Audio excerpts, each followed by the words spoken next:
Evet, misafirlerimiz yavaş yavaş gelmeye başladı. Ceren'cim, şeyi değiştirelim. Ekran, ha. Logoyu görmüyorum. Logo.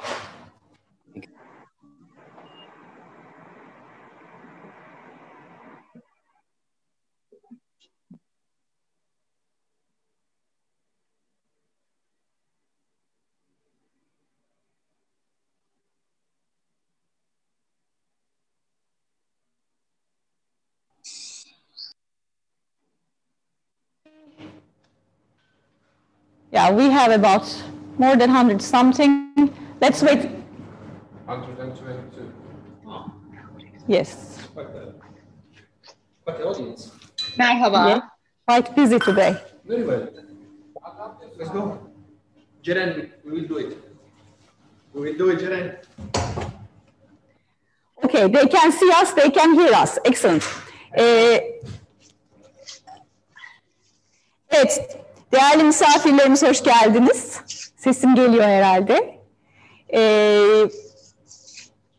İlk sanal workshop'ımızı, sanal atölyemizi yapıyoruz aslında bugün. Onun için bizim için de güzel bir ilk, heyecanlıyız. Katılımcılarımıza önceden alışveriş listesini göndermiştik. Ümit ediyoruz şimdi katılanlar da ekranları karşısında şefle beraber bu etkinliğe bize katılacaklar. Önemli olan ne? Şu anda yapacaksanız eğer şefle beraber fırını ısıtmanız gerekiyor. Lütfen fırınınızı 180 dereceye ayarlayın ve fırın ısınmaya başlarken ekibimizden Duygu ve Alara da size biraz Le Cordon Bleu hakkında bilgi verecekler. Yabancı misafirlerimiz de var. O yüzden hemen bir İngilizce sunumda yapmak isterim. Hello, my name is Defne Erkan Tüysüzoğlu. I am Le Cordon Bleu Turkey Director. So actually this is a first for us, so we are very excited. It is our first virtual workshop. We already sent the shopping list for you, so that you can actually do those love.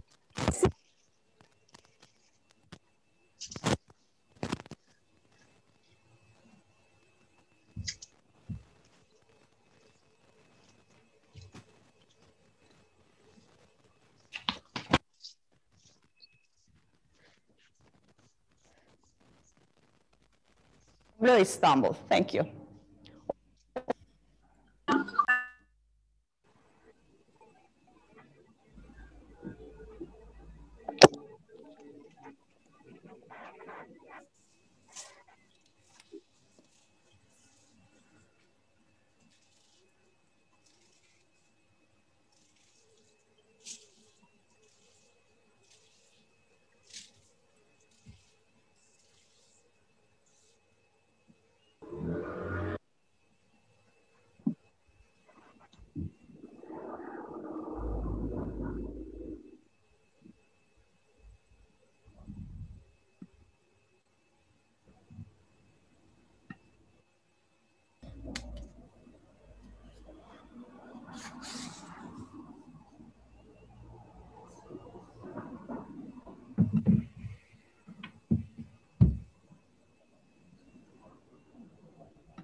Yok, gelmiyor.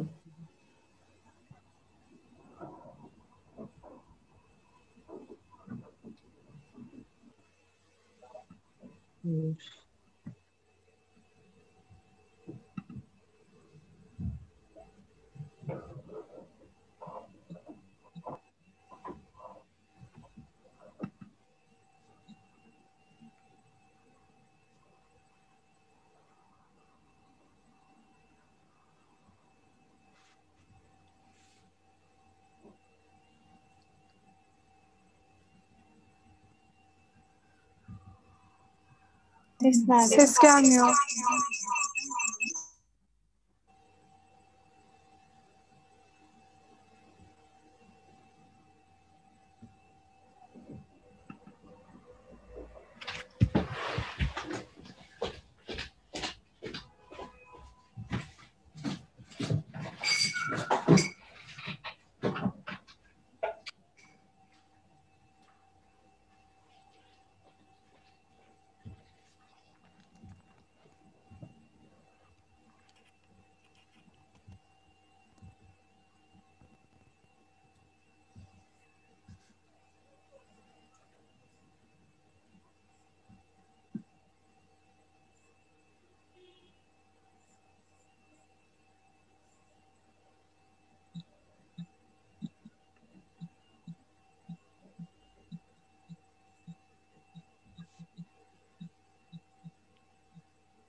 Bana hiç ses gelmiyor.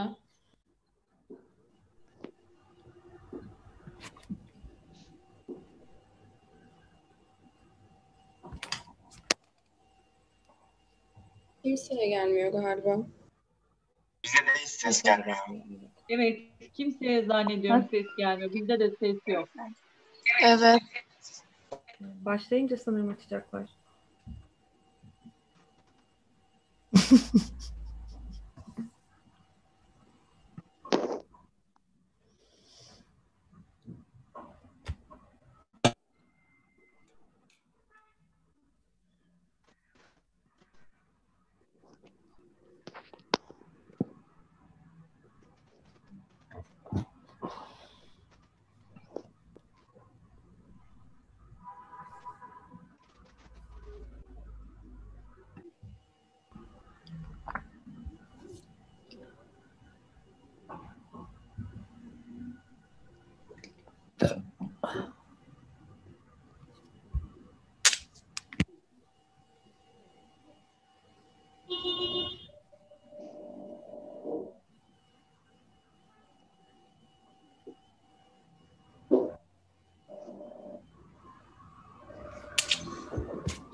sayısal daha iyi. Fizik dışında sayısal daha iyi. Biyolojik normal halde. Kimya da iyi, matematik de iyi. Yani iyi de sayılar diğer. Arkadaşlar çünkü diğer fazla ara verdiğimiz etkileşimleri düşmüştü ve videolarımız sizlerle kendi takipçilerim gayet insandan yaptığını düşünüyordu. Ondan ne artıyorum ya artmayı da geçsin, artmayı geçsin. Normal kitleye de sabit kalmayı. Ama sizler de benim hani videolarımı göremiyorum. Sen böyle duvara konuşuyorsun. Ben de yeni paylaştım. Şu an Evet, mikrofonlarınızı kapatabilir misiniz lütfen? Bütün ses geliyor çünkü. Herkes mikrofonu kapatırsa daha iyi olacak sanırım.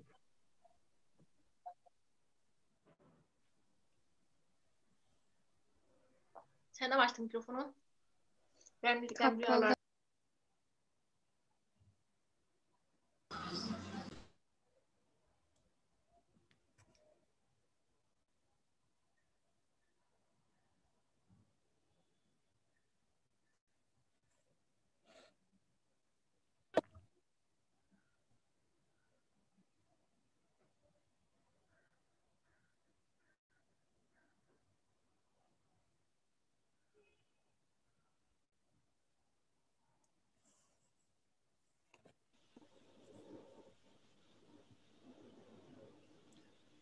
Good evening. My name is Luca De Astis.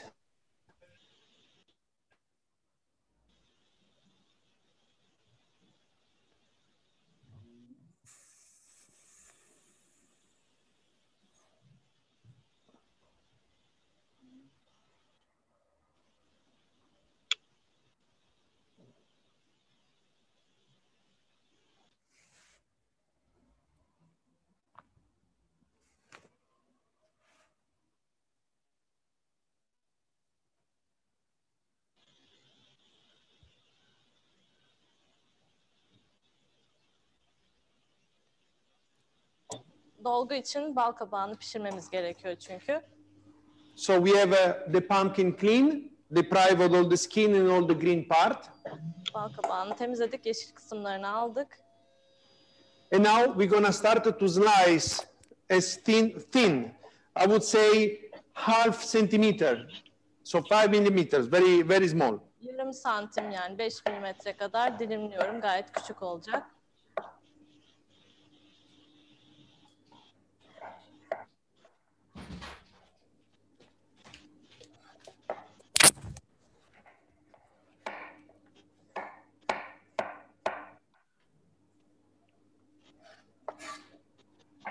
Ben de şu anda yeni ses gelmeye başladı. Biz bal kabaklarını yapıyoruz değil mi? Kusura bakmayın araya giriyorum.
Now that we cut the pumpkin, we're gonna season with a little bit of salt.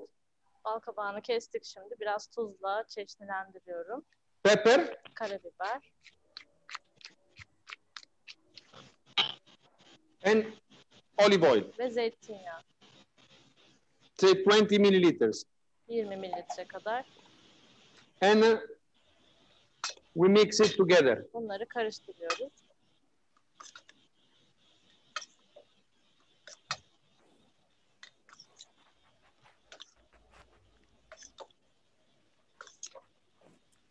We carefully mix in order to season all the pieces of the pumpkin. Bütün balkabağı parçalarını çeşitlendirmek için karıştırıyoruz. Once we completed these tasks, we need aluminum folio Bu işlem bittikten sonra alüminyum folyo alıyoruz. because we're going to prepare a papillote. Bir papilot hazırlayacağız.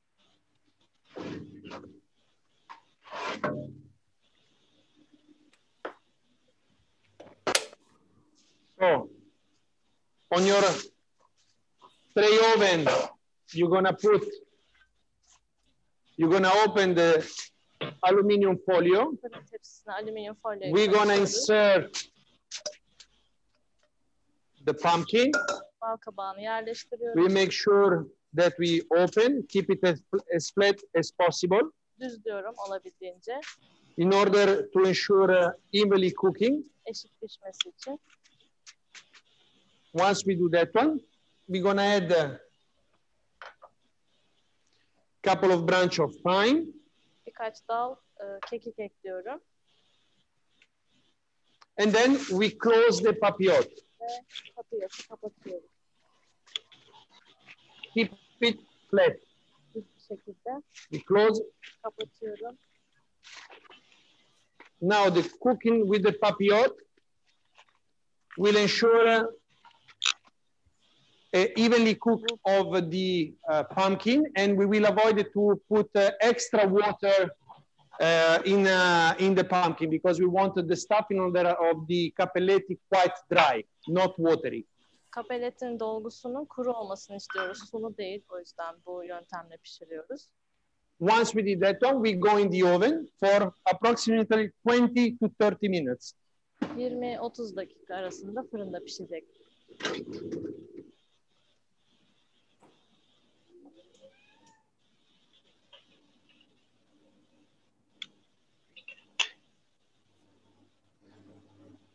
Now we remove the chopping board. Kesme tahtasını alacağım.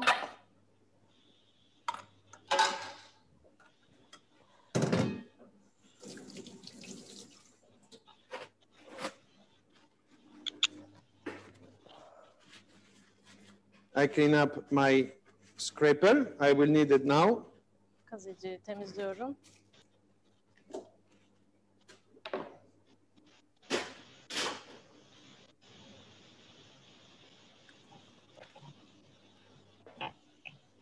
I clean my table. Tezgahımı temizliyorum. And now we will prepare the pasta dough. Şimdi makarna hamurunu hazırlayacağız. For the pasta, we need here, we have 125 gram of flour. 125 gram un var makarna için.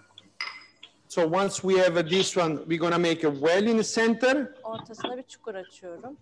At home, if you don't have a bowl like this one, you can also do it on the table.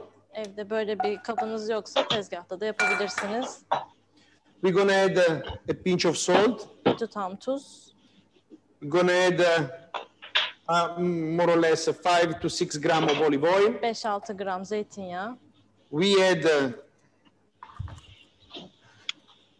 1 egg. Bir yumurta.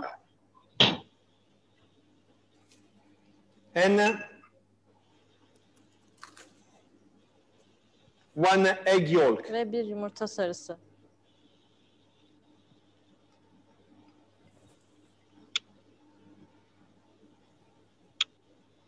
Voilà. And now we start to mix our dough. Şimdi hamura karıştırıyorum. You can use a fork as well at home. Çatal Me, I have the kullanabilirsiniz. scraper, so I start to incorporate the Kazıcıyla flour with the eggs. unu yumurtayla karıştırıyorum. Now in your recipe, you have there is an option to add more or less 10 grams of water. That one is something that you will see doing the dough. So if you feel that your dough start to be too dry, so then you can add a little bit. Orada reçetede isteğe bağlı bir 10 gram su var. Onu eğer hamur kuruysa ekleyebilirsiniz. So in my case, the eggs are enough to hydrate my flour. Yumurta yeterince ıslatıyor hamuru. So now I clean the scraper and I start to put the dough together. Kazıcıyı temizleyip hamuru birleştiriyorum. If the dough is a little bit, you feel that it's a little bit too soft, it's not a problem, because for the ravioli also will help to seal properly the cappelletti while we will do it. Hamur çok ıslak gibiyse sorun değil. Böylece hani mühürlemesi de kolay olacak cappelletti yaparken.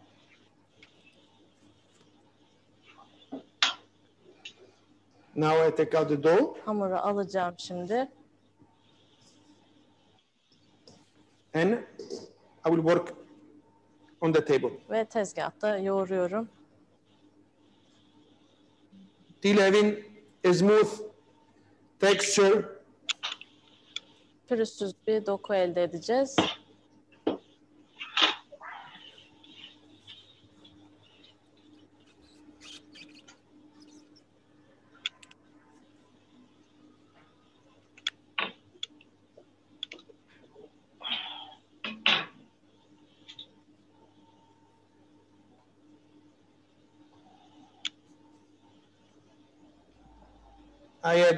I have now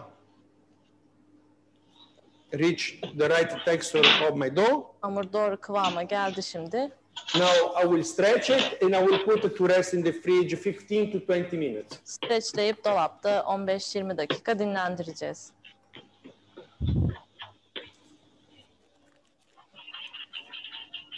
We will stretch in order to prevent the dough to dry. Hamurun kurumasını önlemek için streçliyorum.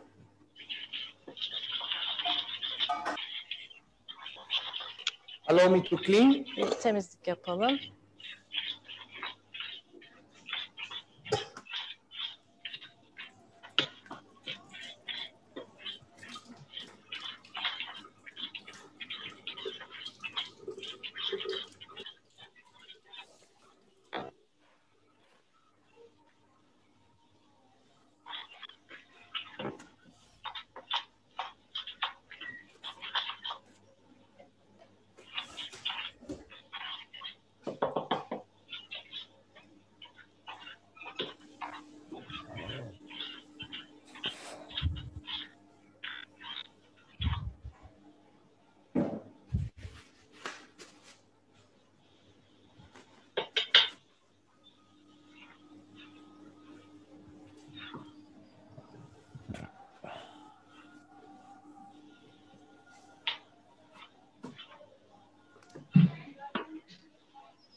Okay. We need again the chopping board. Tekrar kesme tahtası lazım.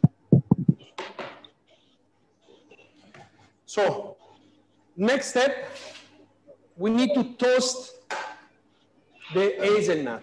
Fındığı kavurmamız So lazım. we have here this skinless hazelnut. You will put in the tray, in a plate, or if you don't have something suitable for the oven, you can just also use a piece of aluminum folio.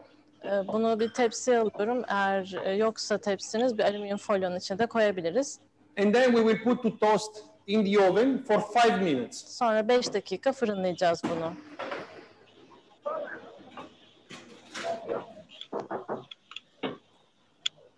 So we have the pumpkin in the oven cooking.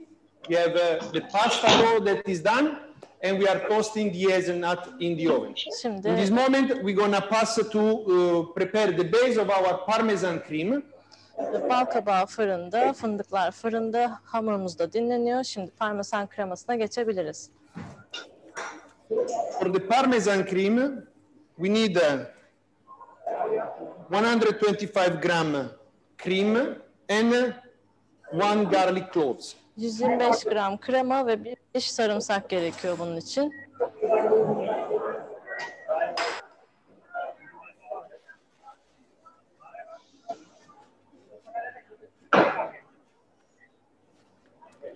So now we need to pour the cream in a small saucepan. Kremayı küçük bir tavaya koyuyorum. Make sure that you recuperate everything. Her şeyi aldığımızdan emin oluyoruz.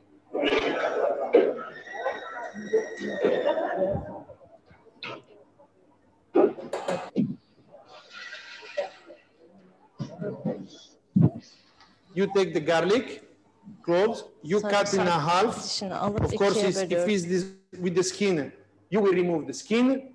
Tabii, We kabuğundan remove sonra soyuyoruz. the germ, so the internal part in the middle, the green part. Ortadaki filizini alıyorum.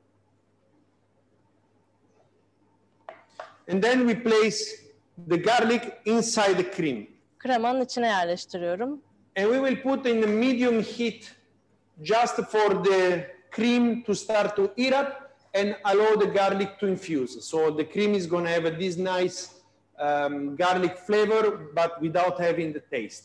Şimdi orta ateşe koyuyorum ve sarımsağın tadı yavaşça kremaya geçecek böylece demlenecek.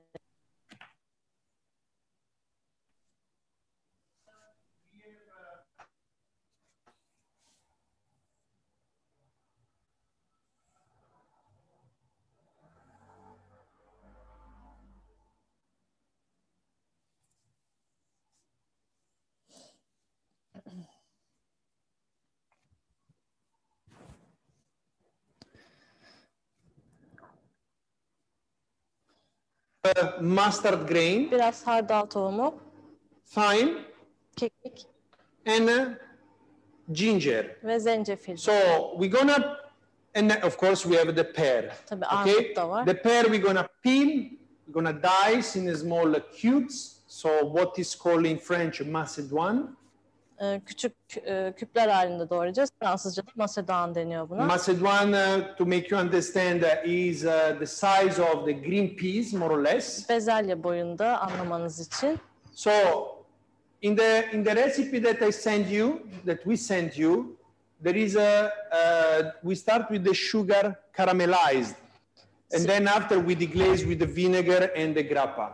However, I find out that it's going to be more suitable for the recipe to prepare in the way I'm going to show you. Very simple, even simpler than what I explained. Reçetede şekeri karamelize etmemiz gerektiği söylüyor ama size şimdi daha basit bir yöntemini göstereceğim. Daha da kolay olacak böylece. So, in a pan, we're going to add the vinegar. Tavaya sirkeyi ekliyorum. The grappa, Grappa, the sugar, şeker, the mustard grain, hardal tohumu and the slice of ginger ve dilimlenmiş zencefil and the thyme. ve kekik And we bring to boil. ve kaynatıyoruz bunu. In the meanwhile, the cream O sırada start to heat up. Now is warm. Krema So ısındı. now I'm gonna stretch it. şimdi streçleyeceğim bunu. Because in this way, the particle of the steam that come out, they're gonna stay inside. And that it means for us flavor. Böylece buharın içindeki partiküller içinde kalmış olacak ve bu da tat demek oluyor. And I will keep that in a warm place. Ilık bir yerde saklayacağım bunu. In the meanwhile, 5 minutes pass. 5 dakika geçti o sırada. And the hazelnut, they are nicely roasted. Fındıklar da güzelce kavruldu. Now we're gonna put on the side to chill a little bit. Kenara koyuyorum biraz soğusun. So now is the time to prepare the pear. Armutu hazırlayabiliriz. The pear, of course, have been washed as well. Tabii yıkandı bu armut. So we remove the extremities. Uçlarını alıyorum. with the peeler, we're going to start to peel the pear. Bir soyacak yardımıyla soyuyoruz.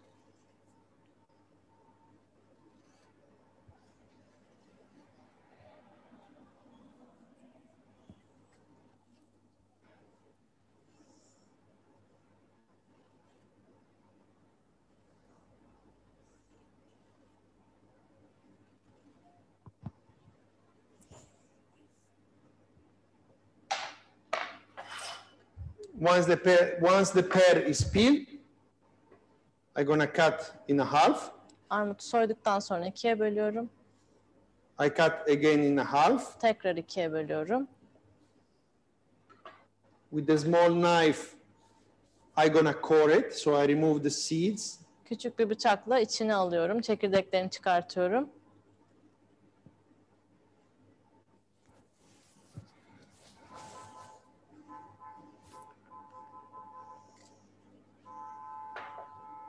The vinegar started to boil, so I just leave it on the side. Kenara alıyorum. Now we're going to start to cut the pears in small cubes, and I'm going to place inside the vinegar. Şimdi küçük küpler halinde doğrayacağım armutu ve sirkenin içine yerleştireceğim. Let's try to be as regular as possible. Olabildiğince eşit bir şekilde kesiyoruz.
Then we start to combine the pears with the marinade that we just did it.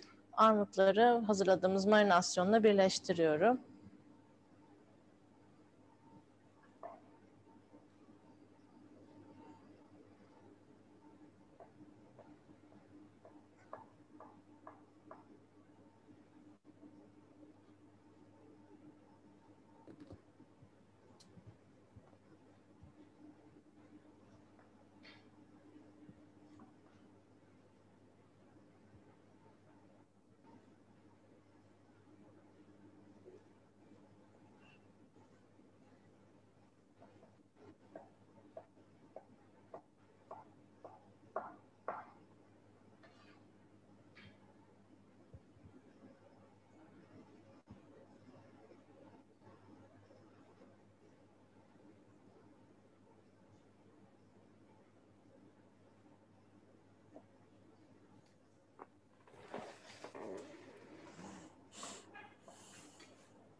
Now, the marination that I prepare here is quite rich in vinegar. This one because I'm gonna serve the pear right away. But you can prepare this pear in advance, just reducing the quantity of the vinegar and compensate with water. In which sense? Here we have 200 grams of white wine vinegar. So then you can make half vinegar and half water. So then you can also put in the jar and keep it for up to 2-3 months. Şimdi hemen servis edeceğimiz için tabii sirke miktarı biraz fazla bu reçetede. Ancak eğer bir gün önceden yapmak isterseniz sirke miktarını yarıya indirip onu suyla tamamlayabilirsiniz. Burada 200 mililitre sirke var. Onun yarısı su, yarısı sirke olacak şekilde yapabiliriz. I would like to correct myself. It's not 200 milliliter but 100 milliliter. 200 so 50-50. Yani 50-50 olacak, pardon. So my pears are ready. I just put on the medium heat for just 5 minutes. This one because I want to still have my pear a little bit crunchy, but not raw and not overcooked. I don't want to have a puree. So I just keep it on the medium heat up to 4-5 minutes. And then I will put on the side. Orta sıcaklıkta bir 4-5 dakika pişecek. Sonra kenara alacağım. Çünkü ne çok pişmiş olsun istiyorum püre gibi ne de çok çiğ olsun istiyorum. Now allow me to clean for the next task. Sıradaki iş için şimdi bir temizlik yapalım.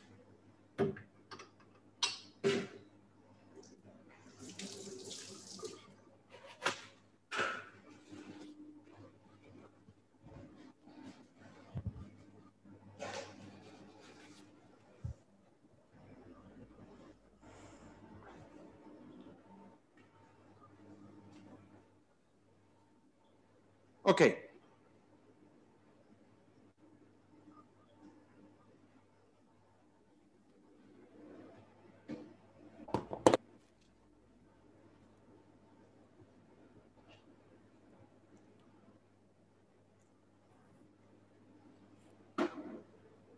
Now we can prepare what is called in French a chiffonade of sage. Şimdi Fransızca'da chiffonade dediğimiz bir şekilde hazırlayacağız ada çayını.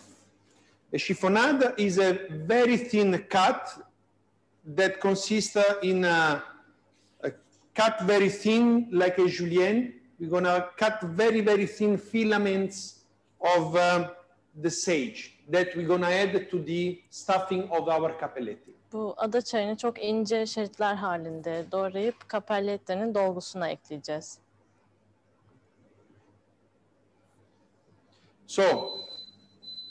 So before starting, we check the pumpkin. Ona başlamadan önce bal kabağını kontrol edelim. Probably also your pumpkin is gonna be ready. Sizinki de hazır olmuş olacaktır. Let's have a look if it's cooked. Bakalım, be careful pişmiş mi? because the cooking of the pumpkin might generate some steam. So be careful when you open the aluminum folio. Alüminyum folyoyu açarken dikkat edin, biraz buhar oluşabiliyor içinde. So you can check with the fork, with the knife, whatever is more suitable for you. Çatalla, bıçakla kontrol edebiliriz elinizde ne varsa. My pumpkin is ready. Benim bal kabağım hazır. So I just open to steam off a little bit. Böyle açıyorum, biraz buharı çıksın. And then I will put to chill for 5 minutes. Bir 5 dakika soğutacağım. In the meanwhile that I finish the rest of the element of our dish. Tabağın diğer malzemelerini tamamlamış olacağız o sırada. So, as I was mentioned before, I'm gonna prepare now the chiffonade of sage. Şimdi ada çayı şifonat hazırlayacağız. So, to do a chiffonade, I have my 2 leaves of sage. 2 tane ada çayı yaprağım var. I roll it. Onu sarıyorum. I make a sort of cigarette shape. Bir çeşit sigara şekli veriyorum. Okay. And then I start to cut as thin as possible. Olabildiğince ince bir şekilde dilimliyorum, doğruyorum.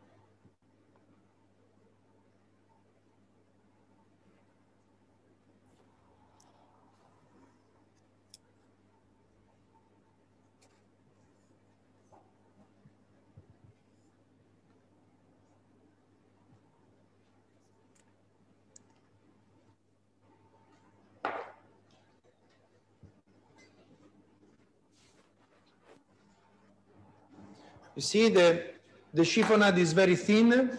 The advantage of this cut is that especially in farce, thin like this, it just kind of melt inside the mix. So we're gonna have the sense and we don't have the effect to bite the herbs.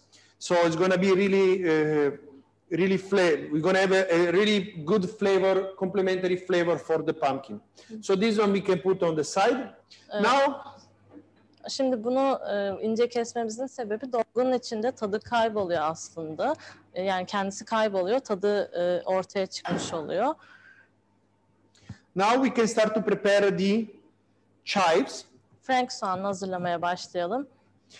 Our chives has been lightly washed.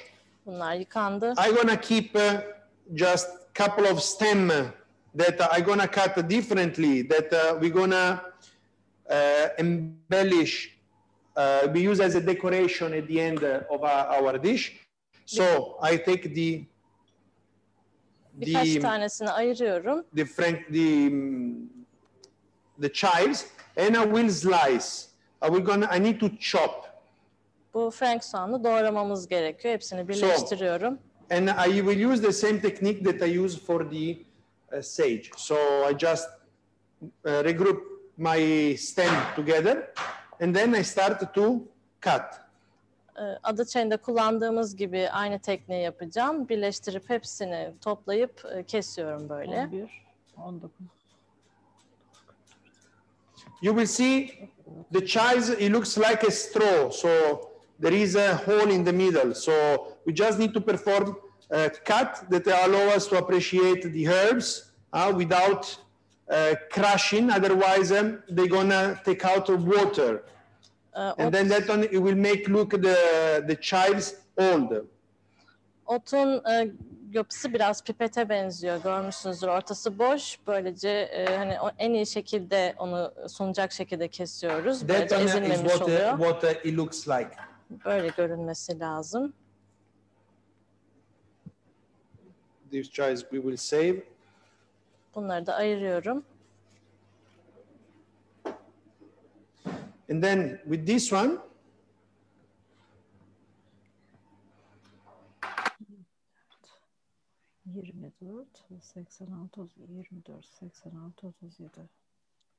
with that one that we say, we just make cut longitudinal, like a little bit like a sifflet, what is called, just like a small pieces of 1 centimeter more or less. 1 santimlik olacak şekilde verev bir kesim yapıyorum. Ayırdığımız Frank soğanlarını.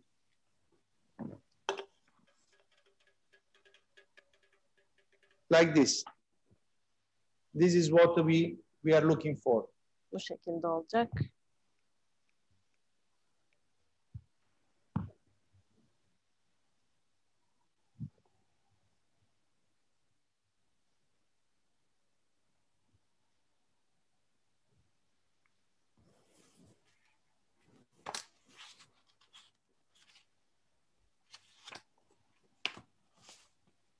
What is important for the herbs at all the time is to have a knife sharp. Otlar için bıçağın keskin olması gerekiyor. So, and we put on the side. Kenara alıyorum. This one goes here. And we put the chives chopped and for decoration, the sifflet for decoration in the fridge. Bu Frank soğanını hem doğranmış hem de süsleme için olanı dolaba kaldırıyorum. Now, very important, you can switch off your oven. Fırını kapatabiliriz. We don't need it anymore. Ona ihtiyacımız 5 yok. minutes pass for our pears, so that we can keep it on the side. 5 dakika geçti armut için kenara alıyorum onu da. And now the time is arrived to prepare the stuffing for our ravioli. Dolguyu hazırlamak için vakit geldi şimdi.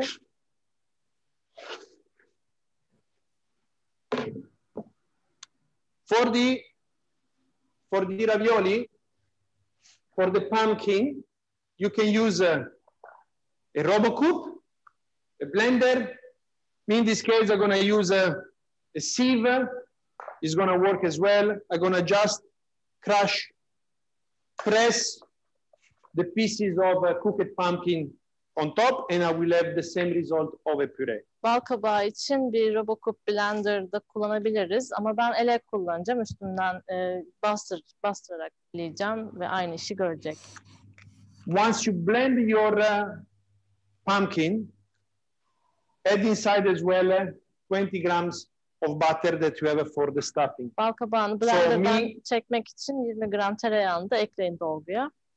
I'm gonna use it now to press it through the sieve. Şimdi elekten geçirirken kullanacağım bunu. You discard the time, you don't need it anymore. Kekiğe atıyorum, buna ihtiyacımız yok. And then you start to process the stuffing. You see my pumpkin is cooked. İşliyoruz. It's passing through the sieve with no problem. Bir sorun olmadan elekten geçiyor bal kabağı piştiği için.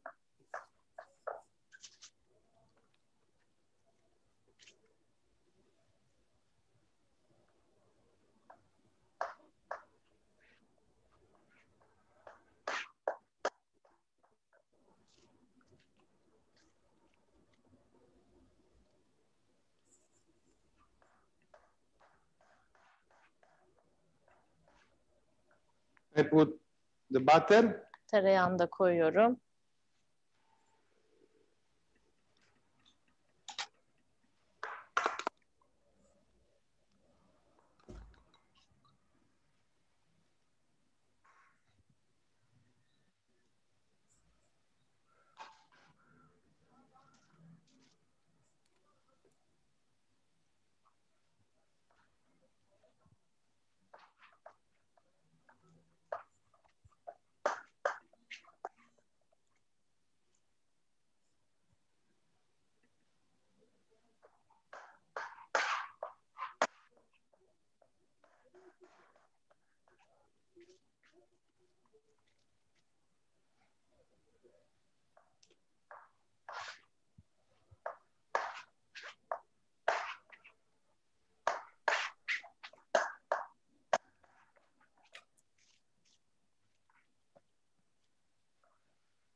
My pumpkin puree is ready. Bal kabağı püresi hazır. Now I recollect everything in a bowl. Hepsini bir kaseye alıyorum.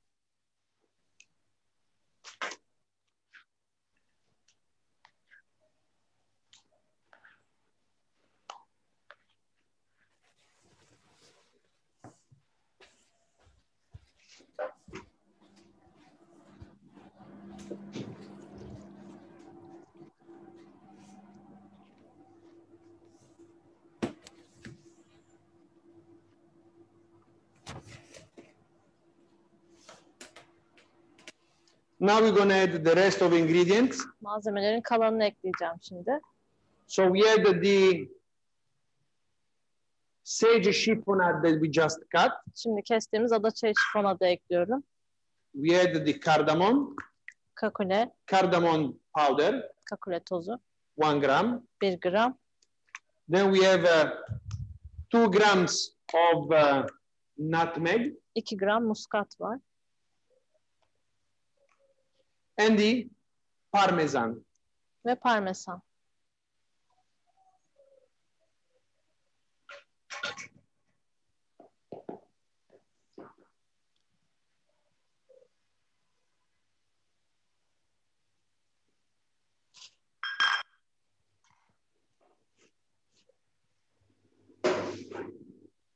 Now is the time to mix. Şimdi bunları karıştırıyoruz. All the ingredients. Bütün malzemeleri. Of course, another suggestion that I gave you is that the stuffing you can prepare the day before as well. Başka So bir, during the night, it will develop more the flavors, and it's going to be a little bit drier and harder, the pumpkin puree.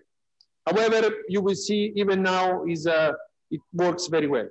başka bir öneri olarak bir gece önceden de hazırlayabiliriz bunu. Bir gece dolapta beklediği zaman tatları daha iyi gelişiyor. Daha kuru ve sert oluyor. Ancak şimdi de işe yarayacaktır.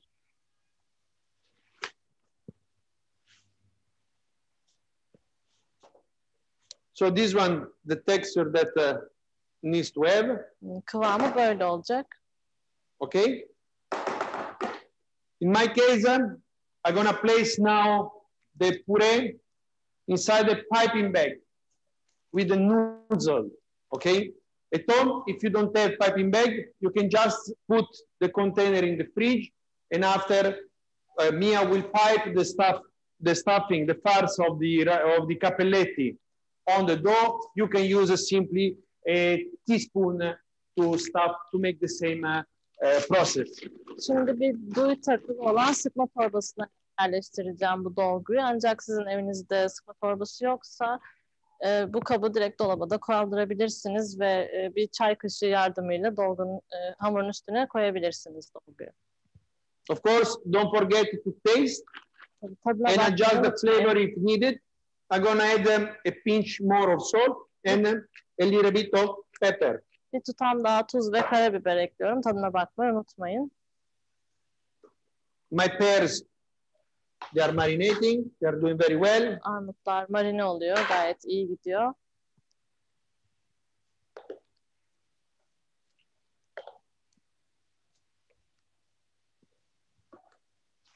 Now, so the tricks that we use is that my piping bag is closed. In order to start to fill up my piping bag and avoiding that some drippings at the end, I'm gonna twist the piping bag. Onun içinden dolgunun düşmesini, akmasını And engellemek I'm için gonna kıvırıyorum pushing inside the nozzle. ve duyun içine doğru ittiriyorum. And then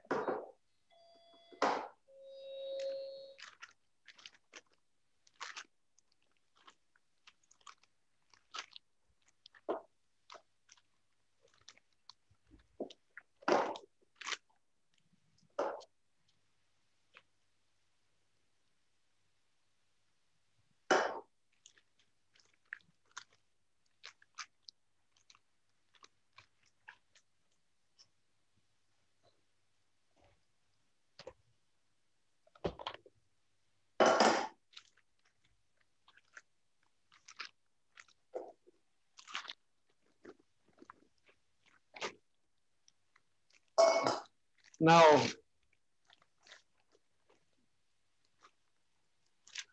I'm putting flat Düzlüyorum biraz. in order the farce to chill as fast as possible. Dolgu olabildiğince çabuk bir şekilde And soğusun I put in the fridge. ve dolaba kaldırıyorum.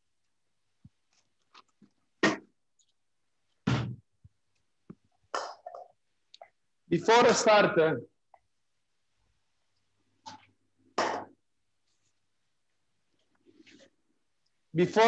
to make to open the dough and start to make our cappelletti, we need to cut the hazelnut. Hamuru açmadan önce fındığı kesmem gerekiyor. So the hazelnut we just need to cut in a half. İkiye bölüyorum. We just cut in a half. Sadece ikiye bölüyoruz.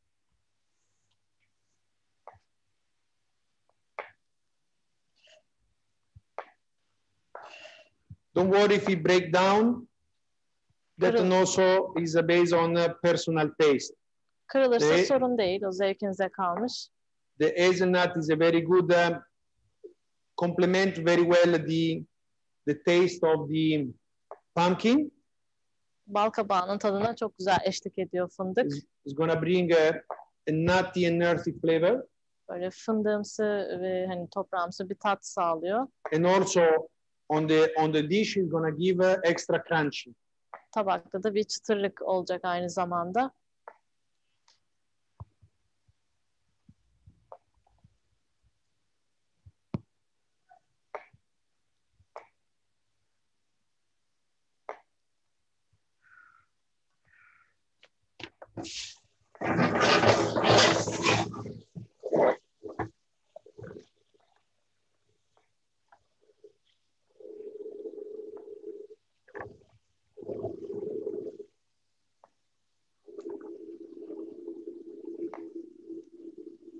This hazelnut we will incorporate when we're gonna saute the cappelletti in the butter. Capelletti tereyağında sotelerken ekleyeceğiz bu fındığı. The hazelnut are ready. Fındıklar hazır. And I will put on the side. Kenara alıyorum. Now I clean up the table and we start to make the dough. Tezgahı temizleyip hamuru açacağız şimdi.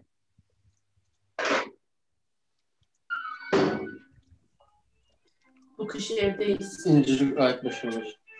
İnce çok güzelmiş.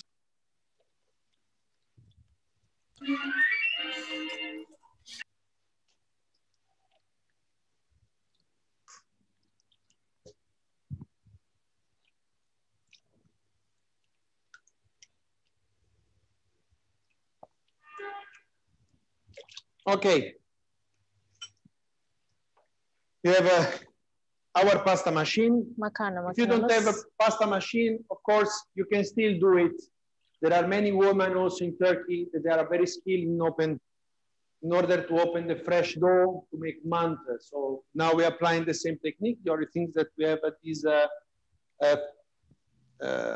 this machine that we make us that will help us to make the job easily. Makineniz yoksa eğer elle de açabilirsiniz. Türkiye'de çok yetenekli hanımlar var. Mantı açıyorlar her gün. Bu makine sadece işimizi kolaylaştırmak için var. Okay.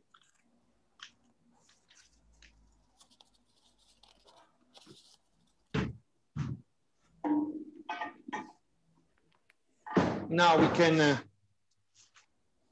open the dough. Hamuru açabiliriz şimdi. So I just cut half. İkiye bölüyorum. The other half I keep in the stretch film.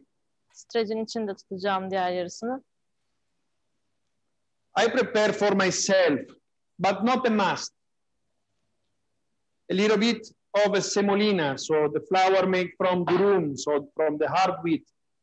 Because the durum semolina flour has less capacity of absorption. So it just help me to make me slide the dough easily. However, it will not be absorbed by the dough. Yani şart değil ama isterseniz bir semolina da hazırlayabilirsiniz yanına. Durum buğdayı unundan yapılıyor bu ve hani hamurun daha rahat kayması için yapılıyor.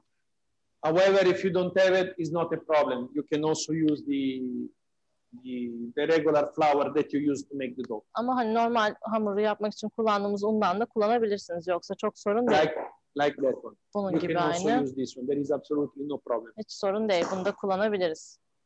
Okay, so now we just need to start to prepare the sheets of pasta. Makarna şeritlerini hazırlayacağım şimdi.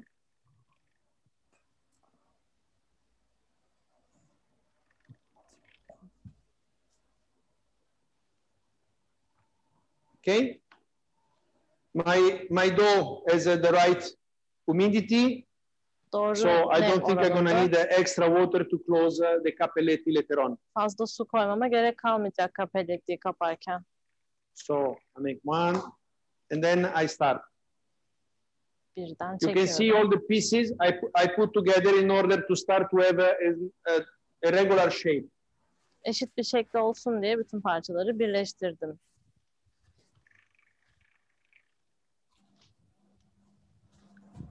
Two. 2.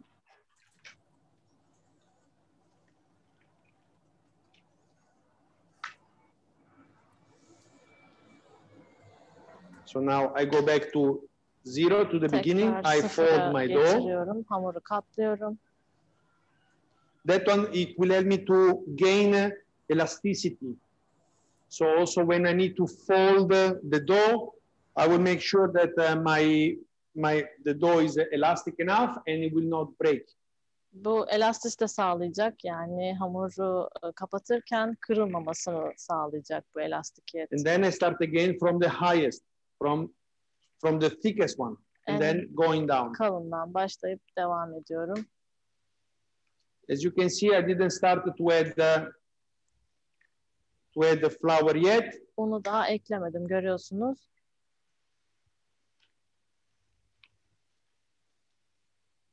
Now that the dough start to be thinner, so now I started to add a little bit of semolina. Hamur incelince çok az semolina ekliyorum.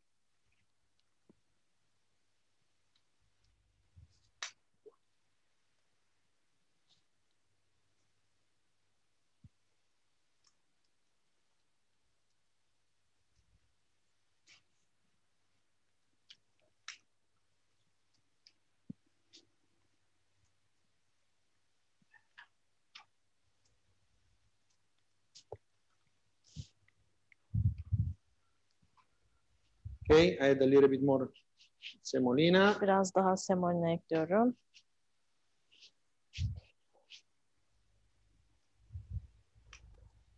I go thinner. Ve inceltiyoruz.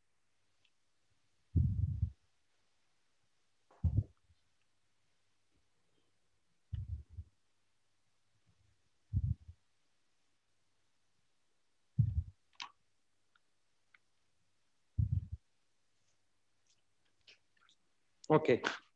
Now I reach the right, let's say, thickness. Doğru kalınlığa geldi şu an. So here now, from here, I can start to cut my triangles. Buradan üçgenleri kesebilirim.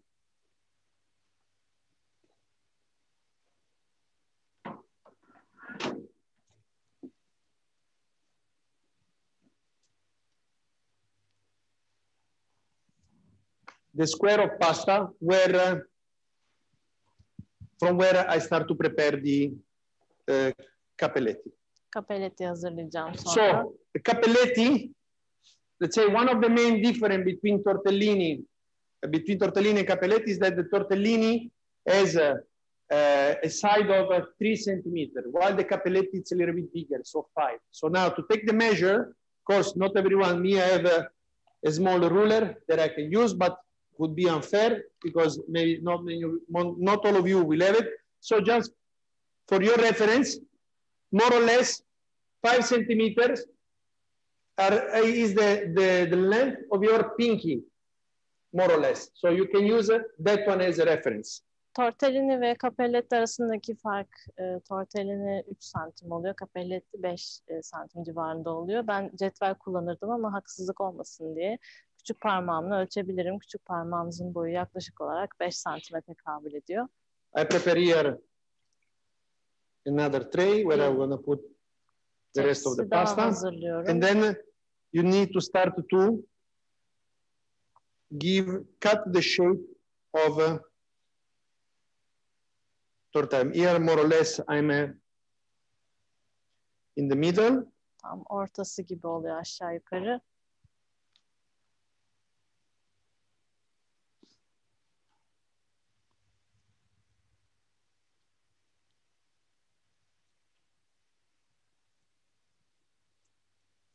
And then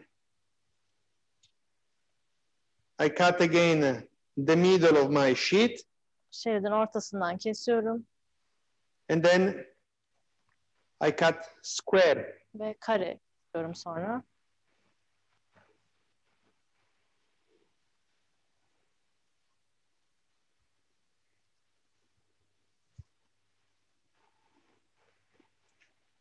Every excess of dough, you just keep it together because you're going to use it. We don't throw away. We're going to recuperate to open the dough again and incorporate to the rest of the dough. So there is no wastage. Hamurun artanlarını atmayın tabii ki, toplayın. Bir sonraki hamur açarken kullanacağız onu. Biz zayi vermiyoruz. So now you can start to take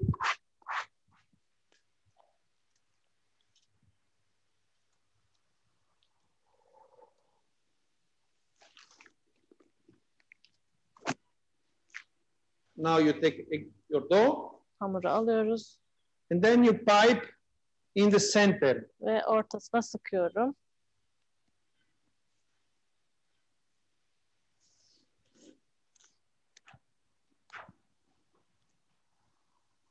You can also use, as I said, a teaspoon if you don't have a piping bag. Sıkma So torbası then, yoksa çay kaşığı da kullanabilirsiniz dediğim gibi. to make the cappelletti. Capelletti yapmak için So we have a square. We need to close. We need to create a triangle. kareden üçgen yapıyorum. Make sure to take out the air. İçindeki havayı alın. Make sure to seal properly Düzgünce kapatın the corner of your dough. hamurun köşelerini. And then after, you close it together. Sonra birbirine And kapatıyoruz. that one is how a cappelletti is done. Capelletti böyle yapılıyor. Put over here.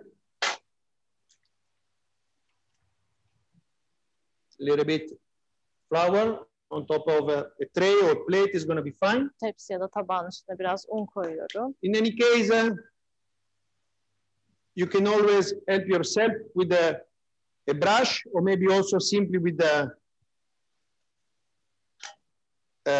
finger, a little bit wet of water, and then you start to prepare your cappelletti. Bir fırçayla ya da bir parmağınızın ucuyla ıslatabilirsiniz kapatmak için Again, capellettiyi.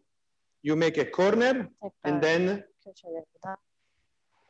you seal, and then you create this shape. The name cappelletti is coming from, is called like this because remind a sort of a hat that they use in the Middle Age in Orta Italy. çağlarda İtalya'da kullanılan bir şapkayı andırdığı için capelletti deniyor. İsmi oradan geliyor.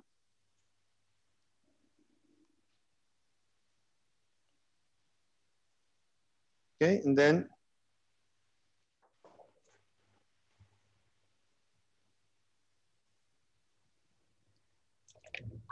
you close. This one is a fantastic task to do with the family on Sunday. Bir pazar günü aileyle birlikte yapmak için harika bir iş bu.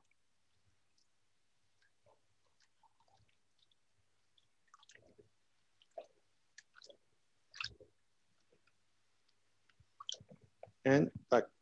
And we go. Here Devam we have the ediyorum. cappelletti. Capelletti böyle.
As you can see, the quantity of water that I put is minimum. It's just enough to stick the dough. So be careful to do not exaggerate. Koyduğum su miktarı çok az görüyorsunuz. Sadece yapıştırmak için kullanıyorum. Çok abartmamak lazım.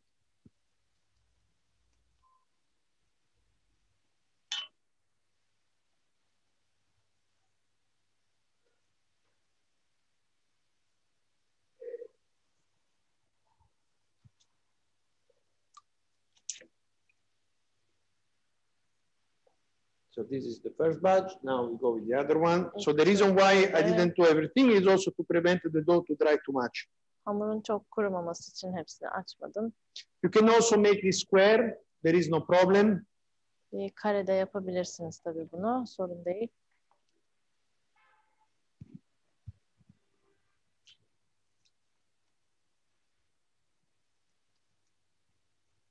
So you can also make it round. Yuvarlak, pardon.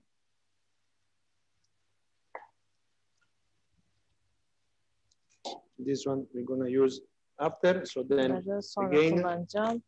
I pipe a little bit of dough in the middle. Biraz dolgu koyuyorum ortasına.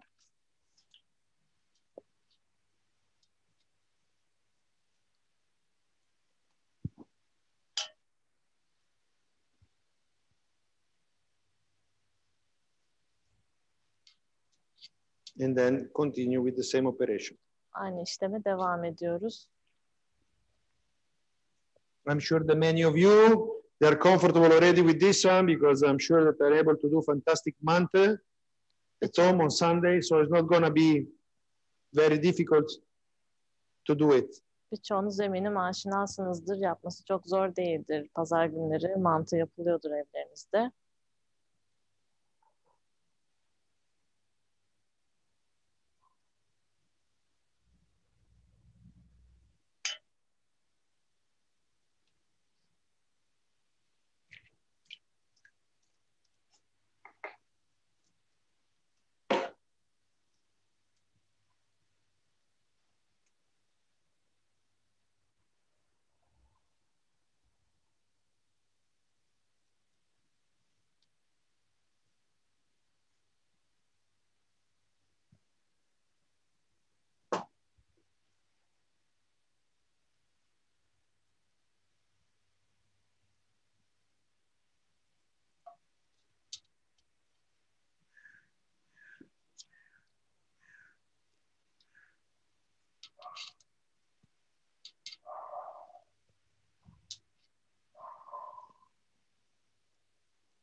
Here we have the first time, and now we're going to proceed to open the rest of the dough. İlk turu tamamladık. Hamurun kalanını açacağım şimdi.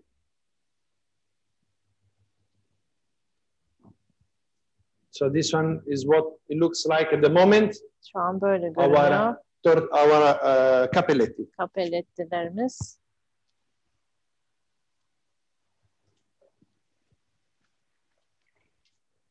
Remember, keep the dough in the fridge if you don't use it now. Dolguyu dolapta tutun kullanmıyorsanız.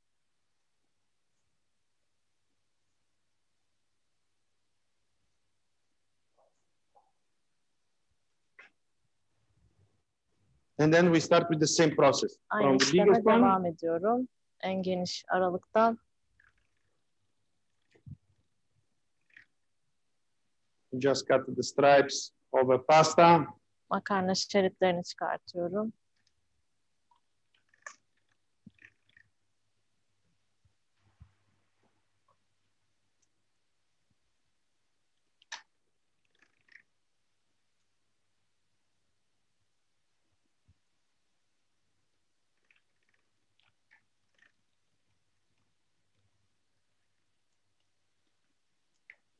One.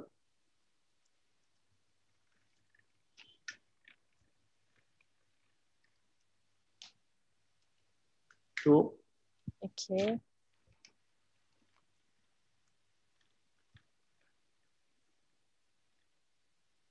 I fold it. Katlıyorum. And then start again. Ve baştan başlıyorum. So the sealing part where it's closed, I keep it there. Kapattığımız is the kısım, first one. ilk So the air will be kısım pushed oluyor. out.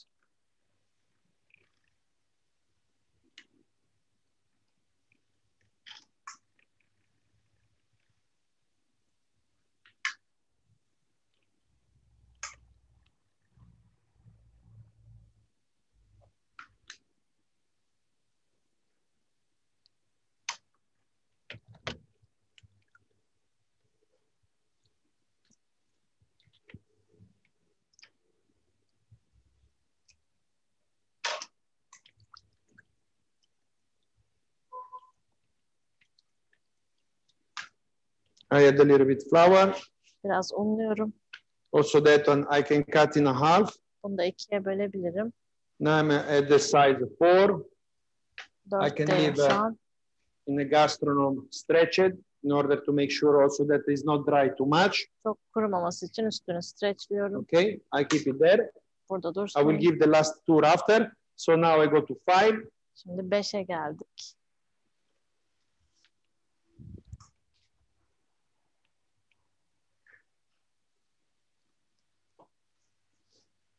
And the final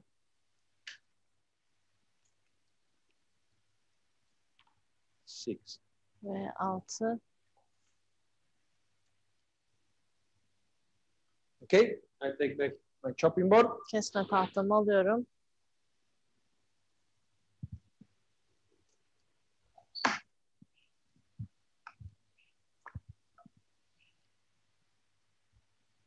And same process. I'm Aynı gonna cut işlem tekrar. my dough evenly. Hamuru eşit bir şekilde kesiyorum. I'm gonna trim. I'm gonna take the measure. Biraz kırpıp ölçüyorum.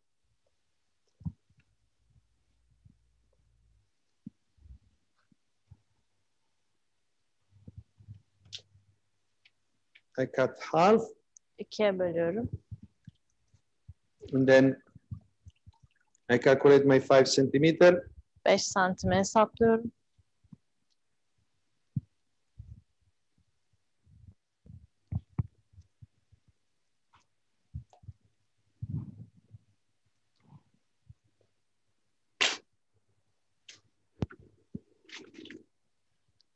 I take my dough, my stuffing, and I start. Dolguyu alıp başlıyorum.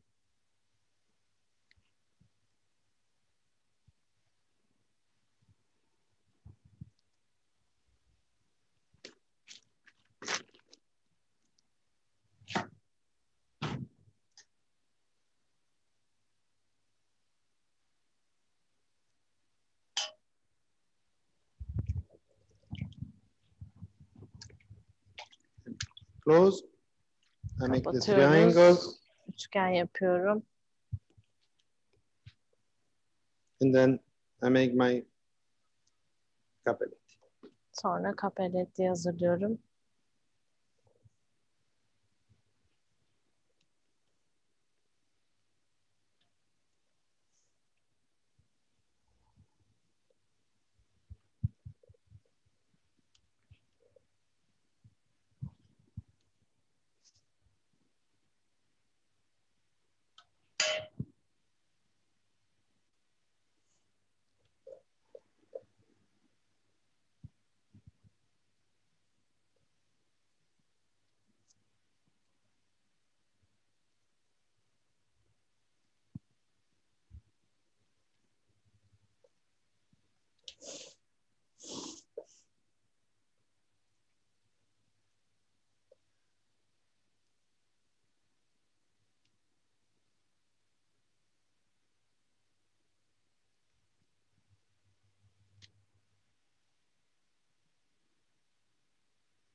Now we go for the last sheet.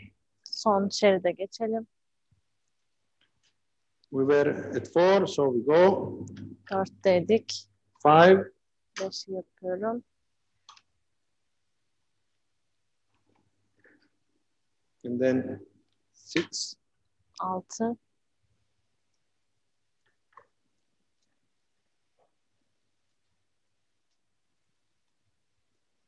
then we remove the machine because now Makineye alıyorum. I don't need it anymore. Buna ihtiyacımız kalmadı.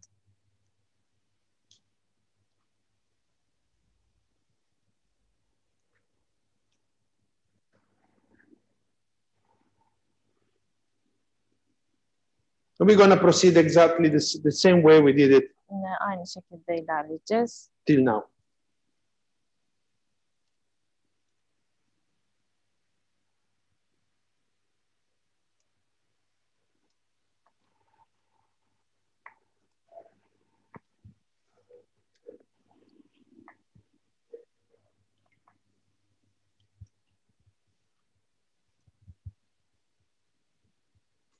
We take again our farce. Dolguyu tekrar koyuyorum.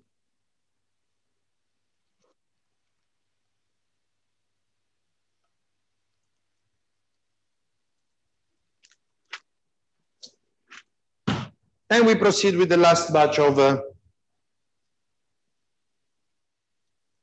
Son dokunuşlarla devam ediyoruz.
We're almost finished. Bitmek üzere. And then we will pass to complete the dish. Sonra tabağımızı tamamlayacağız. Hopefully also you didn't find too many difficulties to do the cappelletti. It's not very complicated. Umarım Just siz de require a zorluk little bit of çekmemişsinizdir. ability. Biraz But as I said gerekiyor. before, I'm sure that many of you already are quite comfortable with that. Ama eminim birçoğunuz rahatlıkla yapıyorsunuzdur zaten.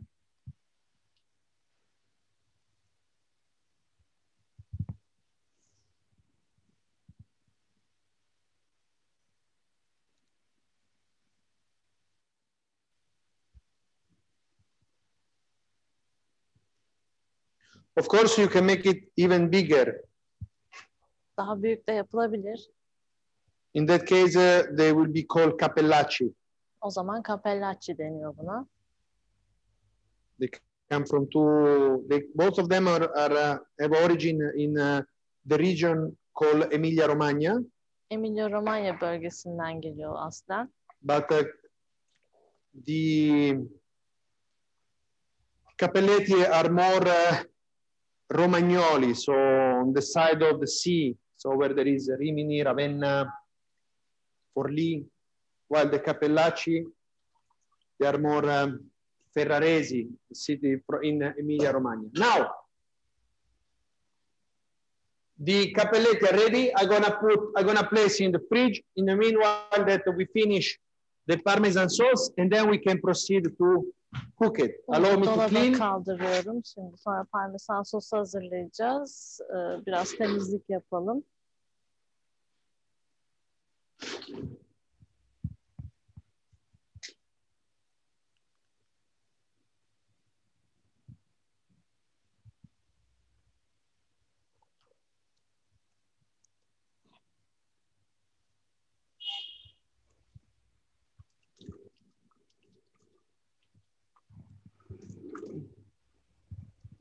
Of course, I'm sure that you have the boiling water ready to boil the cappelletti. Cappelletti'yi haşlamak için suyunuz hazırdır diye düşünüyorum. Kaynar suyunuz.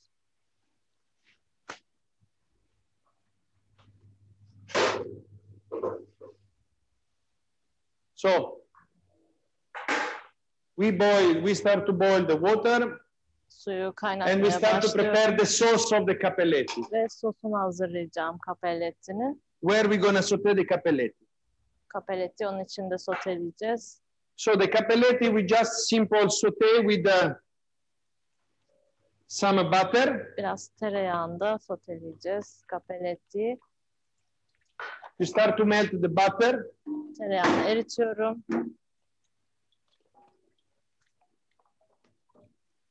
In which you're going to add 2 or 3 leaves of sage, if you have. If you don't have, it's no problem. And a piece of garlic, peeled. 2-3 yaprak adaçayı Just to ekliyorum. give extra flavor. Not obliged, not obliged. Ve bir parça da sarımsak koyuyorum ama Okay. zorunlu değil tabii bu.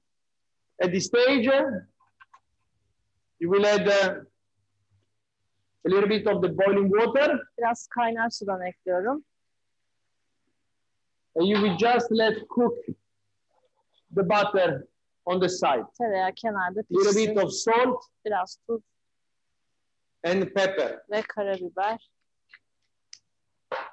On the other hand, you're gonna take the Parmesan cream infused with the mint. Sarımsakla Sorry, the cream infused with the garlic that we did before. sarımsakla demlediğimiz kremayı alıyorum. You will discard the garlic. Sarımsağı alıyoruz içinden. You bring to heat up. Isıtıyoruz. And then you will add 25 grams of Parmesan. 25 gram Grated. parmesan ekliyorum rendelenmiş.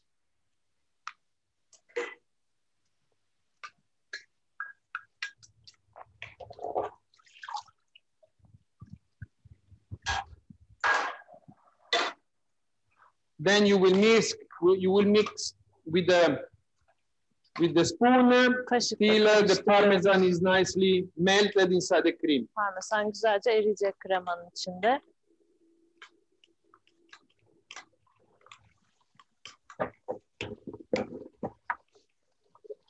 There on the side. Of Kenarda. course, the water where we're going to cook the capelletti needs to be salted. So you will add a little bit of water, of salt inside. Biraz tuz ekliyorum kapelletti pişireceğimiz suyun içine. And now is the time to cook our capelletti. Şimdi kapelletti pişirebiliriz.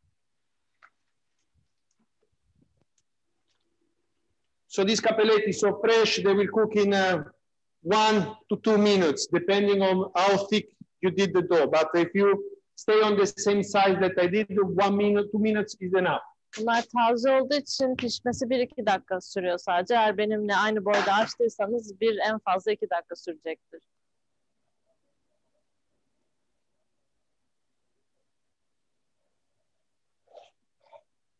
Of course, don't forget always to try. Tadına bakmayı unutmayın. Sauce, the sauce is fine. Sos harika. The parmesan cream is ready. Parmesan kreması hazır. My plate is ready. Tabağım da hazır. My capelletti as well are ready. I'm going to take Kapelletti de out hazır. Alıyorum onları. and I add in my butter. Tereyağın içine ekliyorum.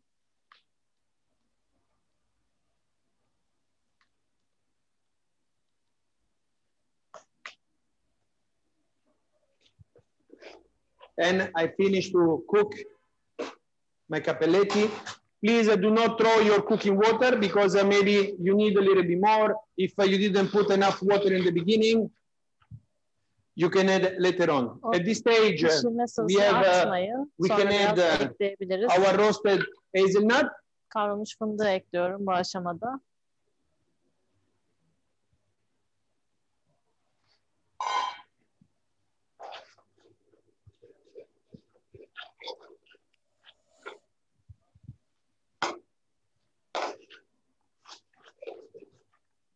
A little bit of pepper. Biraz karabiber.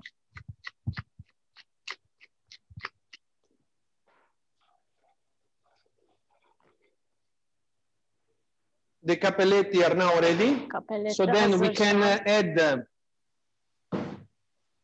the chives. Frank soğanını ekliyorum. That one that we cut in thin julienne. İnce jülyen şeklinde kestiğimiz.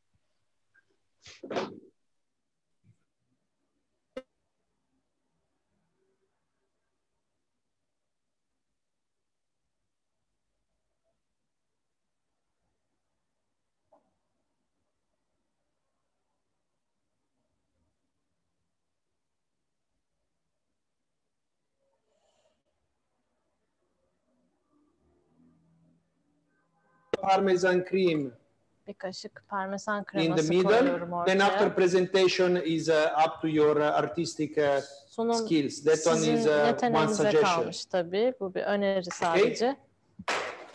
Then we place some capelletti around the Parmesan cream. Parmesan kremasının etrafına capelletti diziyorum biraz.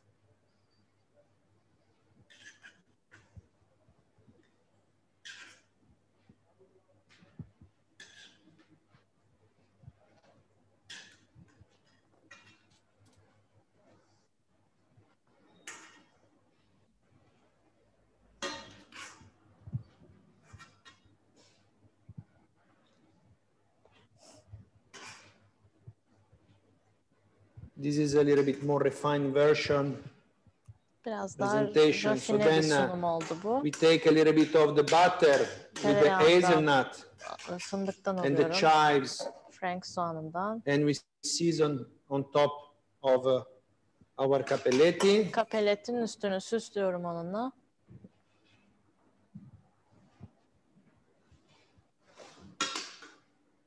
After that, we have the chives. that we cut before. Soğanımız var, önceden kestiğimiz.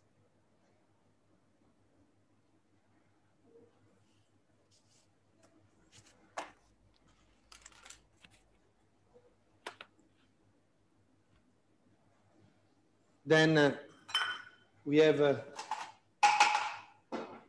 our pears. Armutlarımız. That they're gonna bring freshness.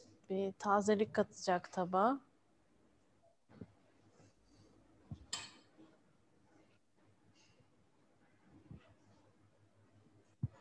And we can complete the dish with, if you have it, if you don't have it, it's no problem, with a couple of leaves of sage in the middle. Varsa eğer birkaç yaprak ada çayı ile ortada tamamlıyoruz tabağı. So, this one is our dish of the day. It's a seasonal pumpkin, is in the season, hazelnut. So it's a dish that can be easily done at home, in the family, especially also for the upcoming Christmas festives. So I wish you bon appetit. Hopefully you enjoyed the lesson with us, and I hope to see you soon again in the future. So thank you very much for following us. Bu çok mevsimsel bir yemek oldu. Balkabağı da mevsiminde zaten şu an evde ailenizle yapabileceğiniz rahatlıkla bir yemek. Bizi izlediğiniz için teşekkür ederiz. Umarım güzel vakit geçirmişsinizdir. Herkese çok teşekkürler. Afiyet olsun.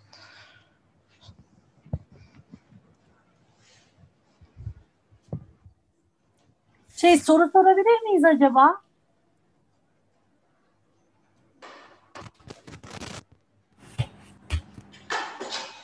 Biz soru yöneltebiliyor muyuz?